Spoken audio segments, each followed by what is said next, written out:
Assalamualaikum warahmatullahi wabarakatuh. Bismillahirrahmanirrahim. Ashhadu an la ilaha illallah wa ashhadu anna Muhammadar Rasulullah. Allahumma salli ala sayyidina Muhammad wa ala ali sayyidina Muhammad. Rabbis rahli sadri wa yassirli amri wahlul 'uqdatam min lisani yafqahu qawli. Amin. Bismillahirrahmanirrahim. Salam hormatku, salam ta'zimku selalu buat para sahabat-sahabatku tercinta, baik yang ada di dalam ataupun yang ada di luar negeri. Semoga kita bersama-sama senantiasa mendapatkan rahmat dan hidayah Allah Subhanahu wa ta'ala. Amin ya rabbal alamin. Marilah kita awali kajian di ba'da subuh yang indah ini dengan kalimah-kalimah thayyibah. Subhanallah walhamdulillah wa la ilaha illallah wallahu akbar wa la hawla wa la quwwata illa billahil aliyil azim. Sadaqallahul azim. Kajian di subuh yang indah ini kita akan mengkaji bagaimanakah caranya bertaubat kepada Allah yang sebenar-benarnya bertaubat itu. Cara bertaubat yang sebenar-benarnya bertaubat kepada Allah itu adalah bertaubatlah dari dirimu di hatimu. Tiadakanlah dirimu di hatimu. Goibkanlah dirimu di hatimu. Tiada berlakulah dirimu di hatimu. Itulah yang dimaksud bertaubat dari diri manusiamu di hatimu, maka faqad arafa rabbahu, nyata Allahnya, nyata Tuhannya. Al-insanu sirri wa ana sirruhu. Manusia itu hanyalah rahasia dan akulah yang merahasiai manusia. Jadi logikanya badan-badan ini dirahasiai oleh uripe Allah. Tanpa uripe Allah, tanpa sang pencipta, tanpa Allah Gusti Sang Hyang Widi Bapa Rama, maka badan-badan ini tak akan pernah tercipta. Putra-putra ini tak akan terwujud. Ciptaan-ciptaan ini tak akan pernah digelar di dunia ini tanpa uripe Allah. Jadi naskah-naskah perjalanan-perjalanan setiap manusia itu sudah dinaskahi, sudah digelar dengan cerita-cerita Sang Pencipta sendiri. Meskipun cerita yang berbeda-beda, namun tetap di dalam Tuhan itu sendiri, namun tetap di dalam hidup ini sendiri. Tak satu pun manusia bisa keluar dari ceritanya Allah. Tak satu pun manusia bisa keluar dari naskahnya Tuhan. Tak satu pun manusia bisa mengelak dengan takdir kodok dan kodarnya Allah. Ini yang perlu kita ketahui sebelum kita bertaubat, melepaskan kebesaran, keagungan, kemuliaan diri, hawa nafsu kita sendiri untuk dipersembahkan lagi kepada Sang Pencipta. Inilah cara bertaubat yang belum diketahui oleh manusia. Karena bertaubatnya manusia selama ini hanyalah mengikuti hawa nafsu manusianya. Bertaubatnya seluruh manusia selama ini hanya menurut versi hadasnya, versi kenajisan dirinya. Karena manusia di dalam hatinya masih cinta kepada makhluknya. Di dalam hatinya manusia masih cinta kepada dirinya. Jadi hukum-hukum Tuhan diambil oleh menjadi hukum manusianya. Jadi semuanya versi hawa nafsu manusianya. Bertobatnya manusia versi hawa nafsunya, mengucapkan astaghfirullahaladzim, astaghfirullahaladzim, astaghfirullahaladzim. Meskipun miliaran bacaan ungkapan kalimat astaghfirullahaladzim, astaghfirullahaladzim, astaghfirullahaladzim itu terlantun,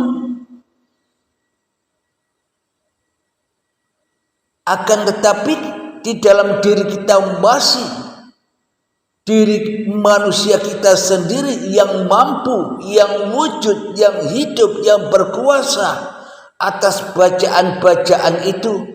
Yo gawe opo?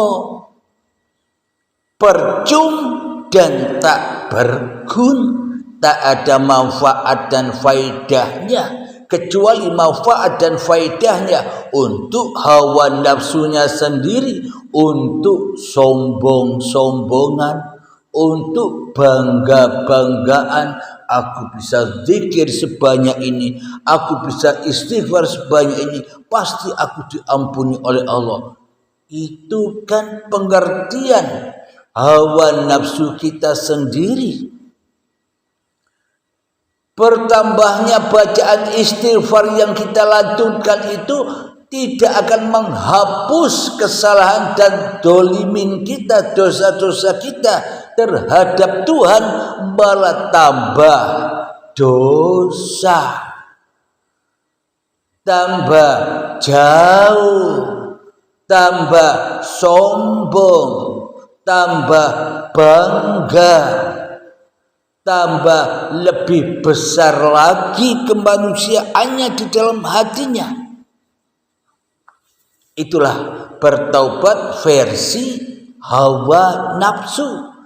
Tambah ngelem, tambah ngedek no hawa nafsune dewe. Karena hukum yang dipakai oleh diri manusia hanya hukum hawa nafsune dewe, hukum yang hadas, hukum yang baru. Semuanya itu bid'ah di sisi Tuhannya. Kenapa kok bid'ah di sisi Allah? Karena manusianya jadi Tuhan. Tuhan, karena manusianya jadi penguasa, karena manusianya jadi sang pencipta atas taubat-taubatnya. Manusia jadi sang pencipta atas solat-solatnya. Manusia menjadi sang pencipta atas seluruh ibadah-ibadahnya. Dan manusia menjadi pencipta atas seluruh hidupnya di dunia ini. Alhamdulillahirabbil alamin. Mari kita buka surat Al-Imran untuk menguatkan kajian ini. Mari kita buka di dalam surat Al-Imran ayat yang 185. A'udzu billahi minasy syaithanir rajim. Bismillahirrahmanirrahim. Kullu nafsin dha'iqatul maut wa innama tuwaffawna ujurakum yawmal qiyamah. فمن زحزح عن النار وادخل الجنة فقد فاز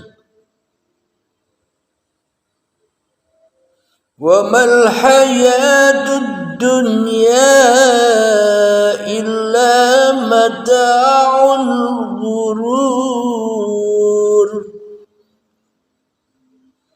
Yang artinya setiap yang bernyawa akan merasakan mati, dan hanya pada hari kiamat sajalah diberikan dengan sempurna balasanmu.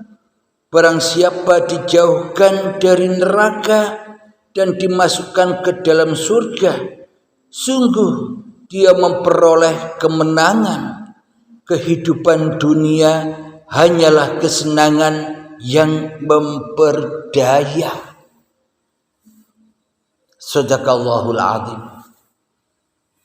Jadi kapankah manusia itu kedatangan mati?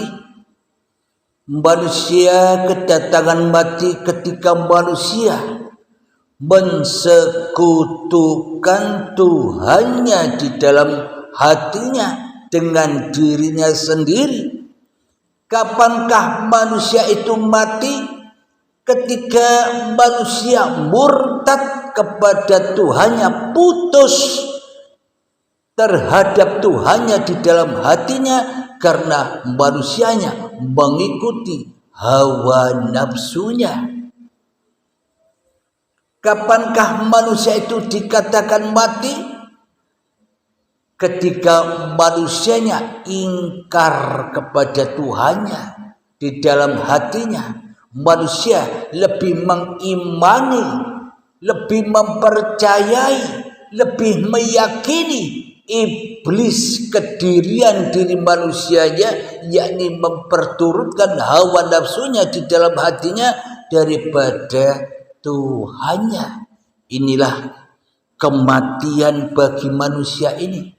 Inilah lembah-lembahnya dosa, lembah-lembahnya neraka. Maka dari itu, bila manusia bertaubat, tinggalkan diri manusiamu di hatimu, lepaskan belenggu pundi-pundi kekuasaanmu di dalam hatimu, hancurkan singgasana hatimu di hatimu. Maka ketika hancur lebur singgasana kedirian manusiamu di hatimu, maka nyatalah la ilaha illallah itu. Inilah manusia yang sudah hijrah, terselamatkan hatinya dari api neraka yang berbahan bakar badan manusia dan hati yang keras melebihi kerasnya batu. satu.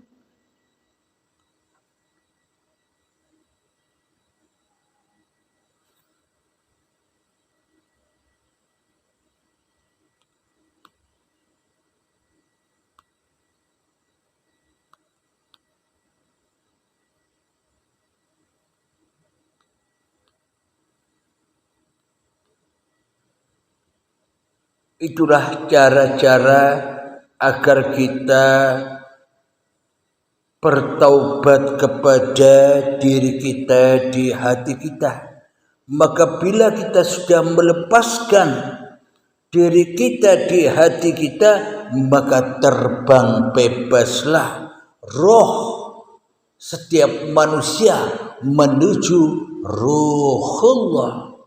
Terbebaslah hidup yang menghidupi manusia terbang menuju uripe Allah, hidupnya Allah, karena manusianya telah selama ini telah membangun kerajaan-kerajaan individual, membangun kerajaan diri manusia sendiri di dalam hatinya dengan nama kebesarannya di dalam hatinya, Abdul Halimnya yang lebih wujud daripada Allahnya, Tuhannya, Bapaknya, Romonya, Gustinya. Maka selama itu pula Abdul Halim disiksa, diazab dengan Abdul Halimnya sendiri. Karena dunia ini adalah kehidupan yang menipu, yang memperdaya. Karena Abdul Halim selama ini hanya mengikuti naskah-naskah dan mengikuti cerita-cerita Abdul Halimnya sendiri di dalam hatinya. Maka tak akan pernah bertemu dengan naskah agung, naskah Tuhan, cerita Tuhan, bila Tuhannya belum wujud. Jadi untuk melepaskan itu semua, untuk mewujudkan naskah-naskah Tuhan yang ada di dalam tiap-tiap diri manusia kita dan di dalam alam semesta ini, maka ya kita wajib bertaubat.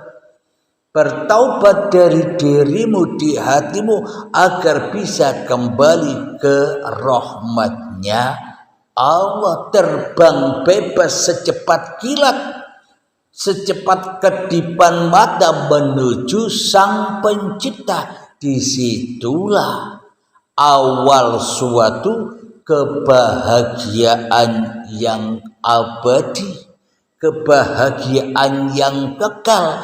Kapan itu terjadi? Ketika manusia melewati pintu kiamat, pintu baiat, pelepasan diri manusianya di hatinya, maka hijrahlah manusia ke kampung halamannya, ke kampung asalnya. Adam bertemu Hawa, nikah lagi di dalam surga. Meskipun kelihatannya hawa nafsu masih ada, meskipun kelihatannya diri Anda masih ada, tapi sudah selamat, mutmainnah, ada yang jaga, tidak keliaran urip sendiri, tapi dijaga uripe Allah. Karena sudah bebas lepas dari kemakrifatan Abdul Halimnya, karena sudah bebas lepas dari kemakrifatan wujud diri manusianya sendiri di hatinya. Itulah cara bertaubat, yakni dengan cara melatih perang-perangan untuk melepaskan pundi-pundi kemanusiaan kita, ya lewat perang-perangan. Perang terus, saat duduk perang, berdiri perang, berjalan perang, pas mandi perang, ketika sholat perang, ketika ibadah perang, ketika kerja perang, tiada keadaan saat bangun dan tidur hanyalah untuk perang terus, yakni memenangkan, membela agama Tuhan, membela kewujudan Tuhan atas kewujudan diri kita di hati kita. Maka jalan taubat, jalan menuju surga hanya itu satu-satunya, harus mati syahid, mati di dalam persaksian Tuhannya. Maka dari itu jangan bosan-bosan untuk perang sampai datang hari kiamat, sampai datang kematianmu, sampai hancur lebur sehingga sana hatimu. Perang terus. Yang penting istiqomah, perang terus. Hanya itu jalan menuju Tuhan, kembali ke hadratillah, kembali jadi almarhum dan almarhumah, orang-orang yang dirahmati. Siapakah dia? Ketika hanya Allah yang ada di dalam hatinya, ketika hanya Allah yang besar di dalam hatinya, ketika hanya Allah yang maha suci, maha agung, maha mulia, maha puji di dalam hatinya, maka ketika itu sudah terjadi, Abdul Halimnya, manusianya sudah tidak punya makrifat lagi. Jadi jangan menuduh saya ini orang makrifat. Kenapa? Karena saya jauh sekali dari orang makrifat. Kenapa? Karena Abdul Halim tidak mau disiksa-siksa lagi dengan kemakrifatannya. Mending jadi orang bodoh aman. Kenapa? Karena yang makrifat hanya Sang Pencipta. Karena yang bisa mengkaji di paparan uripe Allah ini ya uripe Allah dewe. Yang faham ya uripe Allah dewe. Jadi orang-orang yang sudah tidak makrifat lagi, itulah hakikat makrifatullah. Kenapa? Karena hanya Allah sendiri yang bermakrifat kepada manusianya. Bukan manusia bisa makrifat kepada Tuhan. Kebalik. Itu keyakinan dan iman yang kebalik. Akhirnya manusianya bila mengaku dirinya makrifat tambah sombong, tambah jauh, yang tidak dapat ampunan Allah, tidak bisa hidup di dalam surga yang enjoy saja. Alhamdulillahirabbil alamin. Semoga saya dan kita semua, wahai umat manusia, akan selalu dan selalu diberikan kebahagiaan, diberikan rezeki yang melimpah oleh Allah Subhanahu wa taala, oleh Tuhan Sang Pencipta diri kita. Kapan kita mendapatkan rezeki yang melimpah? Ketika di dalam hati kita melimpahkan semua hidup dan badan ini kepada Sang Pencipta. Itulah rezeki, harta yang melimpah ruah ketika kita sudah enjoy saja di dalam kehidupan ini. Alhamdulillahirabbil alamin. Akhirul kalam. Assalamualaikum warahmatullahi wabarakatuh.